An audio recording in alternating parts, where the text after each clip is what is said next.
শেষ হলো একটি কর্মমুখর সপ্তাহ। গেল 5 দিনে ব্যক্তি, প্রতিষ্ঠান, রাষ্ট্রের প্রাপ্তিযোগ ও ব্যয়ের লেনদেন হিসাব শেষে ভাগশেষে থাকলো কি, তা জানাতে আমাদের আয়োজন ভাগশেষ। পুরো আয়োজনের সঙ্গে আছি সাজিদ আরাফাত।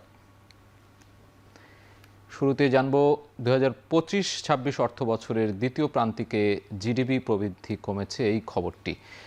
এই দ্বিতীয় প্রান্তিকে কথা বলছিলাম। এই দ্বিতীয় প্রান্তিকে জিডিপি প্রবৃদ্ধি কমেছে 3.03%। প্রথম প্রান্তিকে প্রবৃদ্ধি ছিল 4.96%। অন্যদিকে আগের বছর একই সময়ে এই প্রবৃদ্ধির পরিমাণ ছিল 3.91%। আমরা এই পুরো বিষয়টি একটু বিশ্লেষণ করতে চাই। যেটি বলছিলাম যে কমেছে জিডিপি প্রবৃদ্ধি, আমরা বলা হচ্ছে যে কৃষি ও সেবা খাতে প্রবৃদ্ধি বেড়েছে, তবে শিল্প খাতে ধীর গতি।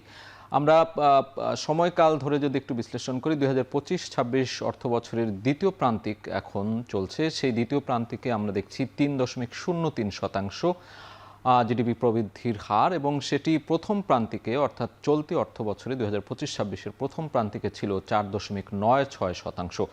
এবং তার আগের অর্থ বছরে আমরা যদি একটু বিশ্লেষণ করি, 2024-25 অর্থ বছরের দ্বিতীয় প্রান্তিক অর্থাৎ গত অর্থ বছরে ঠিক এই সময়ে এই জিডিপির প্রবৃদ্ধি ছিল 3.53%। অর্থাৎ সেটির তুলনায় কিন্তু এই চলতি অর্থ বছরে সেটি অনেকটাই কমে গিয়েছে, 3.53%, এবং এখন সেটি 3.03%। বোঝাই যাচ্ছে যে সেটি কমে গিয়েছে। এবং আগের অর্থ বছরের প্রথম প্রান্তিকে 3.91% ছিল প্রথম প্রান্তিকে এই জিডিপি প্রবৃদ্ধি, এবং সেটিও কিন্তু 2025-26 অর্থ বছরে প্রথম প্রান্তিকের চেয়ে কিছুটা কম ছিল। তবে পরিসংখ্যান ব্যুরো এই নতুন যে তথ্য, এই প্রবৃদ্ধি সেটি দিয়েছে। এবং আমরা একটু খাতভিত্তিক জিডিপির যে প্রবৃদ্ধি বা ধীরগতি সেটি যদি একটু দেখতে চাই, কৃষি খাতে আমরা দেখতে পাচ্ছি পূর্বের যে অবস্থা সেটি 1.9% ছিল, এবং বর্তমান যে অবস্থা সেটি আমরা দেখছি যে 3.68%। এছাড়া আমরা সেবা খাত যদি একটু মূল্যায়ন করতে চাই, সেবা খাতে আমরা পূর্বের অবস্থা দেখছি 3.48%, সেই জায়গায় বর্তমান অবস্থা আমরা দেখছি 4.45%। অর্থাৎ বর্তমান কিন্তু এটি বেড়েছে। সেবা খাতেও প্রবৃদ্ধির যে জিডিপির যে প্রবৃদ্ধি সেটি বেড়েছে, এবং কৃষিখাত সেটিতেও বেড়েছে। তবে শিল্প খাতে কিন্তু ধীরগতি বলা হচ্ছে। শিল্প খাতের যে পরিমাণ সেটি আমরা দেখতে চাই, পূর্বের অবস্থা কিন্তু বেশ ভালো ছিল, 5.78%, সেটি বর্তমান অবস্থায় অবস্থান করছে 1.27%। আমরা এই পুরো বিষয়টি খাতভিত্তিক যে জিডিপি প্রবৃদ্ধির যে হার, সেই হার দেখানোর চেষ্টা করলাম। সেক্ষেত্রে আমরা দেখছি যে কৃষি এবং সেবা খাতে যে বাড়তি থাকলেও শিল্প খাতে যে প্রবৃদ্ধির হার সেটি অনেকটাই কমে গিয়েছে।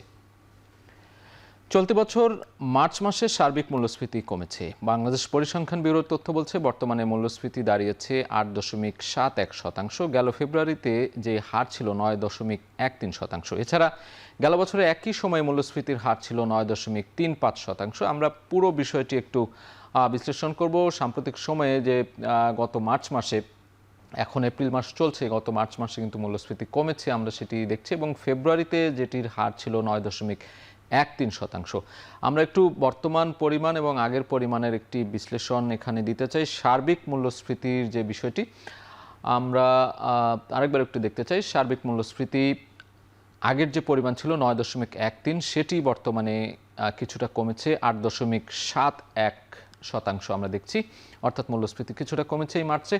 এবং খাদ্য মূল্যস্ফীতির কথা যদি বলতে চাই, আগের পরিমাণ ছিল 9.3%, সেটিও অনেকটা কমেছে, 8.24% অবস্থান করছে। এবং খাদ্য বহির্ভূত যে মূল্যস্ফীতির কথা বলা হচ্ছে, সেখানে আমরা একটু দেখছি যে আগের পরিমাণ 9.01%, যেটি বর্তমান পরিমাণ 9.09, খুব সামান্যই সেটি বেড়েছে আমরা দেখতে পাচ্ছি। এবং গ্রামীণ খাদ্যর যে মূল্যস্ফীতি সেটিও আমরা একটু দেখতে চাই, 9.07, যেটি আগের যে পরিমাণ শতাংশ 9.07%, সেটি কমে দাঁড়িয়েছে বর্তমানে 8.02%।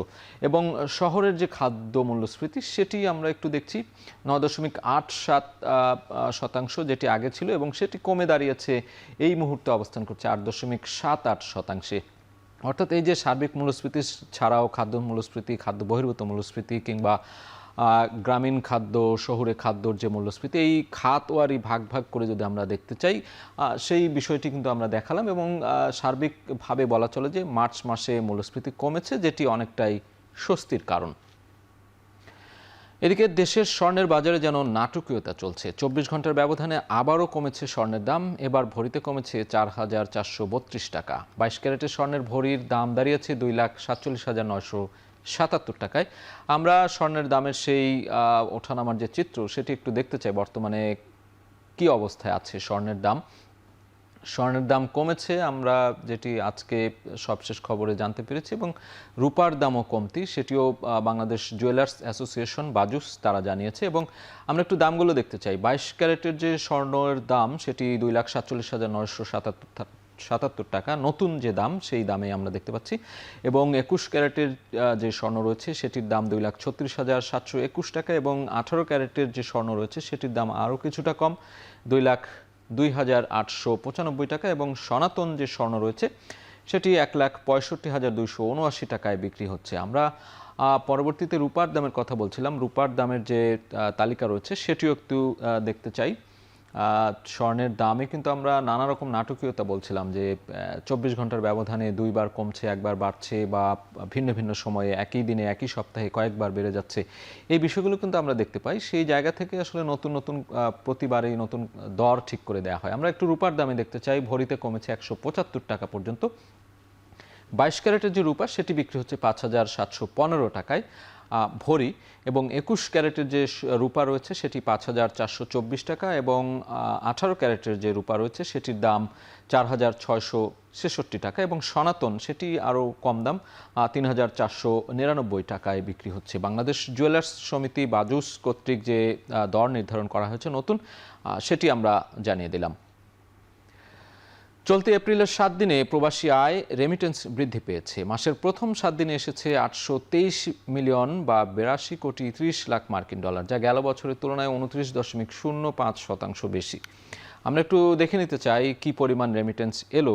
এখন বিশ্বব্যাপী মধ্যপ্রাচ্যের যে অচলাবস্থা বা যুদ্ধাবস্থা চলছে, তার মাঝেও কিন্তু প্রবাসীরা আমাদেরকে সুবাতাস দিচ্ছেন। এই দেশের যে প্রবৃদ্ধি বা প্রবাসী আয় সুবাতাস বইছি। আমরা একটু সময়কাল ভেদ করে যদি দেখাতে চাই, সময় 1 থেকে 7 এপ্রিল 2026, অর্থাৎ এই চলতি মাসের প্রথম 7 দিনে আমরা পরিমাণটা দেখছি 823 মিলিয়ন ডলার।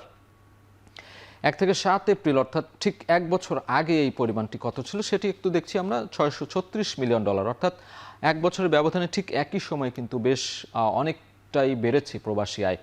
এবং 2025-26 অর্থ বছরে টোটাল যদি আমরা মোট প্রবাসী আয়ের পরিমাণ দেখি 27.03 বিলিয়ন ডলার, এবং 2024-25 অর্থ বছর অর্থাৎ আগের অর্থ বছরে 22.42 বিলিয়ন ডলার দেখতে পাচ্ছি। এবং গত অর্থ বছর তুলনায় চলতি যে অর্থ বছর 2025-26 অর্থ বছরে কিন্তু আমরা সেই প্রবাসী আয়ের যে প্রবৃদ্ধি, সেই প্রবৃদ্ধি কিন্তু বেশি দেখতে পাচ্ছি। বাংলাদেশ ব্যাংক সম্প্রতি এই প্রবাসী আয়ের যে তথ্য, সেই তথ্য জানিয়েছে, সেটি আমরা বিশ্লেষণ করছিলাম।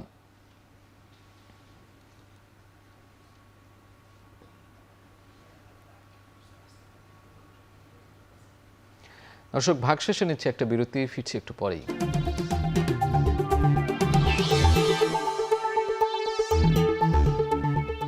ফিরে এলাম বিরতির পর। আপনারা দেখছেন ভাগশেষ। চলতি সপ্তাহের শেষ কার্যদিবসে কমেছে সূচকের পরিমাণ। সূচক কমেছে 60 পয়েন্ট। এদিন সূচকের সাথে কমেছে বেশিরভাগ কোম্পানির শেয়ারের দরও। অন্যদিকে লেনদেনের পরিমাণ কমেছে আগের দিনের তুলনায় প্রায় 215 কোটি টাকা। আমরা সপ্তাহ শেষে যে ঢাকা স্টক এক্সচেঞ্জ পুঁজিবাজারের লেনদেন, সেটির পরিসংখ্যানটা একটু দেখতে চাই। সূচক ও লেনদেনের পরিমাণ আমরা ডিএসই এক্স আমরা দেখতে পাচ্ছি যে সূচকের পরিমাণ 5,257 পয়েন্ট, এবং সেটি কমেছে 60 পয়েন্ট কমেছে, এবং লেনদেনের পরিমাণ দেখতে পাচ্ছি আজকে সপ্তাহ শেষ দিনে 776 কোটি 86 লাখ টাকা, এবং গত দিনের তুলনায় যেটি 215 কোটি টাকা কম লেনদেন হয়েছে। এবং দর পরিবর্তনের যে বিষয়টি, সেটি আমরা একটু দেখতে চাই। 70টি কোম্পানির শেয়ারের দর বেড়েছে এবং বেশিরভাগ কোম্পানির শেয়ারের দর কমেছে। আমরা দেখছি 306টি কোম্পানির শেয়ারের দর কিন্তু কমেছে, এবং অপরিবর্তিত রয়েছে 14টি শেয়ারের দর।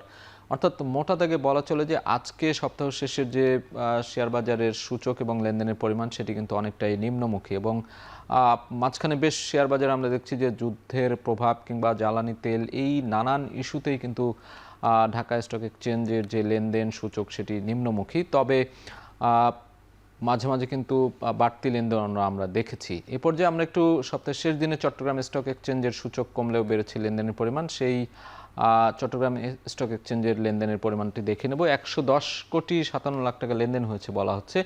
চট্টগ্রাম স্টক এক্সচেঞ্জে আমরা সূচকের সিএসপিআই পরিমাণ দেখছি 14,773 পয়েন্ট, যেটি 40 পয়েন্ট কমেছে আমরা দেখতে পাচ্ছি এবং লেনদেন হয়েছে 110,57 লাখ টাকা, যেটি লেনদেন বলা হচ্ছে যে গত দিনের তুলনায় বেড়েছে 79,30 লাখ টাকা বেড়েছে। অর্থাৎ ঢাকায় কিন্তু ঢাকা স্টক এক্সচেঞ্জে লেনদেন কম দেখলেও এখানে কিন্তু আমরা দেখছি যে চট্টগ্রাম স্টক এক্সচেঞ্জে লেনদেন বেড়েছে এবং দর পরিবর্তনের যে হার সেটি একটু দেখতে চাই।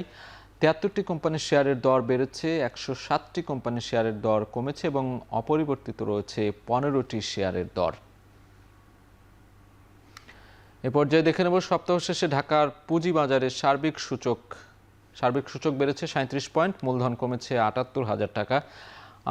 এক সপ্তাহের পুরো চিত্র যদি আমরা দেখতে চাই, ঢাকা স্টক এক্সচেঞ্জে 5 তারিখ থেকে আজকে 9 তারিখ পর্যন্ত এই 5 দিনের যে কর্মদিবস, আমরা শুরুতেই 5 তারিখে সূচকের পরিমাণ দেখতে পাচ্ছি 5,112 পয়েন্ট। সেদিন সূচকের পরিমাণ কমেছিল 107 পয়েন্ট কমেছিল, একটি বড় দরপতন হয়েছিল সেদিন এবং লেনদেন হয়েছিল 511,99 লাখ টাকা এবং বাজার মূলধন ছিল 6,80,000 কোটি টাকা। এবং 6 এপ্রিল দেখতে পাচ্ছি যে এদিন কিন্তু আসলে সূচক পয়েন্ট বেড়েছিল, 10 পয়েন্ট বেড়েছিল, আমরা দেখতে পাচ্ছি 5,122 ছিল এবং লেনদেন ছিল 470 কোটি টাকারও বেশি, বাজার মূলধন 6,81,000 কোটি টাকা।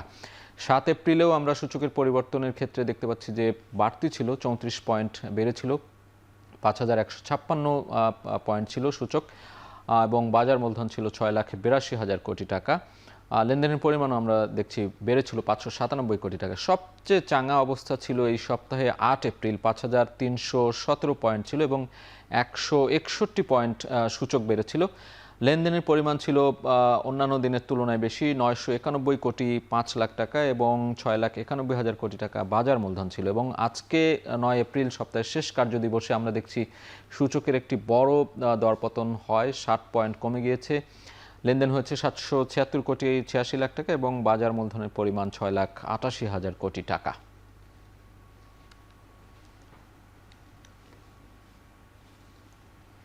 ভাগশেষে নিচ্ছে আরেকটা বিরতি, ফিরছে একটু পরেই।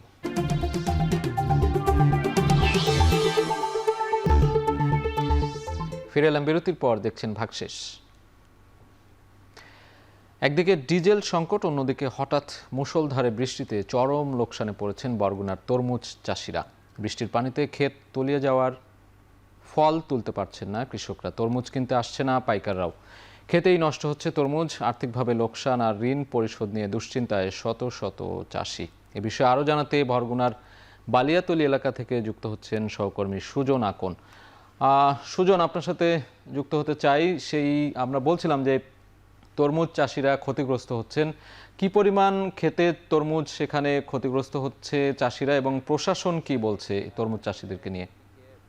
সংকট, অন্যদিকে কিন্তু এই যে ক্ষেতের তরমুজ তলিয়ে আছে, এই সব সংকট মিলে কিন্তু ঋণের বোঝা, অন্যদিকে এইসব চিন্তায় কিন্তু আসলে এই অঞ্চলের, বরগুনা অঞ্চলের কিন্তু যারা চাষিরা রয়েছে তারা কিন্তু দুশ্চিন্তায় রয়েছে এবং তারা এইখানে যারা, আমি যেই ক্ষেতটিতে রয়েছি এটি বরগুনা সদরের বালিয়াতলী ইউনিয়নের এই ক্ষেত এবং আমার পেছনে দেখতে পাচ্ছেন এই দিগন্ত যারা যে ক্ষেতটি, অর্থাৎ এখানেও প্রায় 100 একরের মতো জমি রয়েছে, এখানেও কিন্তু এই তরমুজ চাষ করা হয়েছে এবং এই তরমুজ খেতেও কিন্তু আমরা ঘুরে দেখেছি যে গতকাল রাত থেকেই কিন্তু মুষলধারে বৃষ্টি হয়েছে এবং সকালেও আমরা দেখতে পেয়েছি যে মুষলধারে বৃষ্টি হয়েছে এবং এই বৃষ্টির কারণে কিন্তু এই অঞ্চলের প্রায় 12,279 হেক্টর জমির যে তরমুজ, সেই তরমুজ কিন্তু মূলত এই একেবারে পানিতে তলিয়ে গেছে, যার কারণে কিন্তু কৃষকরাও কিন্তু একেবারে অনেকটাই লোকসানের মধ্যে পড়েছে। বিশেষ করে এখানে যারা কৃষকরা রয়েছে তাদের সঙ্গে আমার কথা হয়েছে, তারা বলছেন যে এই তরমুজ তলিয়ে যাওয়ার কারণে কিন্তু এখানে তারা পাইকাররা আসছে না, এবং পাইকাররা না আসার কারণে কিন্তু এই তরমুজ কিন্তু তারা তুলতেও পারছে না। তারা এই বিষয়গুলো নিয়ে তারা আমি তাদের কাছে জানতে চেয়েছি যে কেন এই পাইকাররা এখানে আসছে না। তারা বলছেন যে ডিজেল সংকটের কারণে কিন্তু এই অঞ্চলের ট্রাকের একটি সংকট দেখা দিয়েছে, যার কারণে পাইকাররা কিন্তু এখান থেকে তরমুজ কিনে যে ঢাকা কিংবা দেশের অন্যান্য এলাকায় নিবে সেটি কিন্তু তারা পারছে না, যার কারণে এখানে পাইকাররা আসছে না। আমরা দেখতে পেয়েছি যে অনেকগুলো ক্ষেত, আমরা সকাল থেকে বেশ কয়েকটি ক্ষেত ঘুরে দেখেছি, এবং এখানে বেশ কয়েকটি ক্ষেতে আমরা দেখেছি যে তারা এখনো পাইকারদের আশায় কিন্তু তারা বসে আছেন। কিন্তু এই যারা এই স্থানীয় প্রশাসন রয়েছে তারা কিন্তু এই কৃষকরা অভিযোগ করেছেন যে কৃষি বিভাগ থেকে শুরু করে স্থানীয় যারা প্রশাসন রয়েছে তারা কিন্তু তাদের কাছ থেকে তারা তেমন কোনো ধরনের সহযোগিতা তারা পাচ্ছে না। এবং কৃষকরা বলছে যে এই যে তরমুজ, যেসব তরমুজ খেতে রয়েছে সেই তরমুজগুলো কিন্তু খুব শীঘ্রই, অর্থাৎ 2 থেকে 3 দিনের মধ্যে এই তরমুজগুলো যদি ক্ষেত থেকে তুলে না আনা হয় তাহলে কিন্তু এই তরমুজগুলো এই খেতেই পচে যাবে। এবং আমরা দেখতে পেয়েছি যে গতকাল রাত থেকে যে বৃষ্টি হয়েছে তাতেও কিন্তু অনেক ক্ষেতের তরমুজে কিন্তু পচন ধরতে দেখেছে, এবং কৃষকরাও দেখিয়েছে আমাদের যে গাছগুলোর গোড়াগুলো আসলে পচে যাচ্ছে। এবং এই আর্থিকভাবে যে একটি সংকট, কৃষকরা বলছেন যে প্রত্যেকটা ক্ষেতের যারা চাষিরা রয়েছে তারা কিন্তু ঋণ নিয়ে তারা এই চাষ করেছে, এবং এই ক্ষেতের তরমুজ বিক্রি না হলে কিন্তু তারা আর্থিকভাবে অনেকটাই সংকটের মধ্যে পড়বে। তো এই ছিল আমার কাছে বরগুনার এম বালিয়াতলী থেকে তরমুজ ক্ষেতের সব শেষ খবর। সুজন, আপনাকে ধন্যবাদ। সহকর্মী সুজন আকন যুক্ত ছিলেন বরগুনা থেকে। শেষ করছি আজকের ভাগশেষ। এখন টেলিভিশন দেখতে ভিজিট করুন www.ekhon.tv। এছাড়া ফেসবুকে দেখতে ভিজিট করতে পারেন facebook.com/tv.ekhon। ইউটিউবে দেখতে ভিজিট করুন youtube.com/c/ekhon tv।